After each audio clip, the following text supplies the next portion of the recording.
The highlight of this conference on ethical leadership in South Africa was definitely the speech, the keynote speech of Mr. Ngidi, the special advisor to the Premier of KwaZulu-Natal, because he pointed out the problems not only the province has, but many different areas of the public sector in South Africa. And he also acknowledged, frankly, that there are political constraints about this problem. So I was very positively surprised about this openness from him. The question about what can be done differently in South Africa is very, very difficult. I would say it has to do with accountability. The citizens themselves, they have to take responsibility and vote for politicians who have good intentions, and if those politicians have done a bad job, then you have to vote them out of government. And so with the alternation of power, that will also lead to the point that those politicians are going to be more concerned about the corruption and transparency in the public sector, because they feel the pressure that they have to do a good job. So I think you have to start straight from the top. I really enjoyed this conference.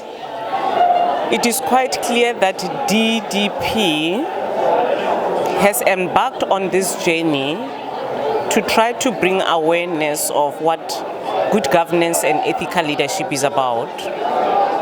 I was also grateful to see the presence of the Premier's office, because a delegation of that stature, it shows a commitment by the provincial leadership that indeed the issues relating to the challenges that we are facing on ethics are going to be addressed. The caliber of the presentations that we've had, they were mind-blowing. The honesty of where we are as a country, the challenges that we are currently facing, and the proposed actions of what needs to be attended to from here going forward were well articulated. And I am very positive that this is not going to be a talk show, but we are going to continue to talk about ethics and the importance of its inclusion within the school curriculum, so that we can indoctrinate our young people by the time when they go into these offices and start to be working, they would be aware of how they're supposed to conduct themselves.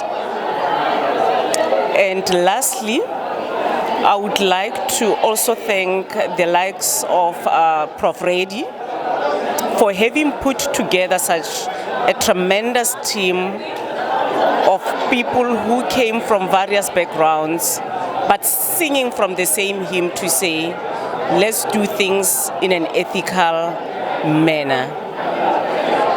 Now, in going forward, we would like to expand the audience so that those who are not part of this meeting should in future join us to get the influence of other people in their respective senior positions to really take the baton and make sure that from now on we are no longer going to see the ethical challenges that we are seeing in our country. Thank you. This conference is being held at a very opportune time in South Africa. It is very, very relevant given all the recent developments. More specifically, the appointment of the Zondo Commission of Inquiry into state capture. We have been having serious ethical challenges in the country for at least the last decade or so. And what come out of this conference, which is very, very positive, is that all the speakers, more specifically on the first day, were brutally frank about some of the challenges that we are facing. What has gone wrong and what needs to be done in order to get the country on track again. I think the options were quite clear. We are now at a crossroads. We can either become a failed state, of which there are many on the continent, or alternatively, we can pull ourselves together, address all these challenges in relation to corruption and unethical behavior, and become a winning nation. In fact, if you're looking at the World Rugby Cup, we can say it has been a catalyst in taking us forward as a nation. Why the World Rugby Cup was a success was that it was very, very inclusive. And furthermore, all the players had one vision, and that is to win. The same can be applied to the governance of the country. If all of us pull together and have a single united vision, we can become a winning nation. Now, if you're looking at South Africa, we've introduced world-class legislation for the last 25 years. We don't need any more legislation or policies on unethical behavior or corruption. The challenge that we are having now is that we are not serious about the legislation, or there is no political and management will to address the scourge of corruption. We haven't really taken the issue of consequences management very, very seriously. All these issues should be addressed as a matter of urgency, and furthermore, criminal cases should be opened, people should appear in court, and furthermore, punishment must be meted out to them. What we got to realize is that we are taking resources away from the poorest of the poor when there is corruption and unethical behavior. I think it's also incumbent on the ruling party to make sure that they select or appoint people, or make sure that the political deployees are people who are acceptable to the local communities, and furthermore are morally upright, and most importantly, they are passionate about service delivery and serving the community.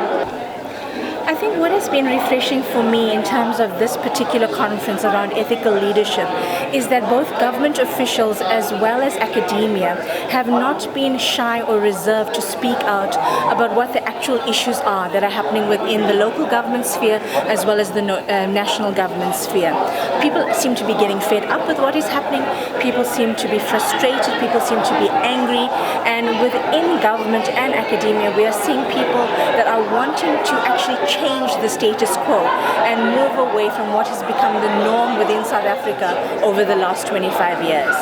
What I would like to see differently in terms of ethical leadership from both local government, provincial government as well as national government is that there is actually a new dawn for South Africa, is that our leaders take accountability and understand why they were put into those positions of power, why our people voted them in, and to realize that their work is about servicing the most vulnerable and indigent in our communities, and that is where their service to humanity lies, that it's at the grassroots levels, not in all of these fancy places that they sit and give media conferences, etc., but it's actually at the ground, at the coalface of where poverty lies in South Africa, and to shift the narrative for us all as South Africans. Thank you.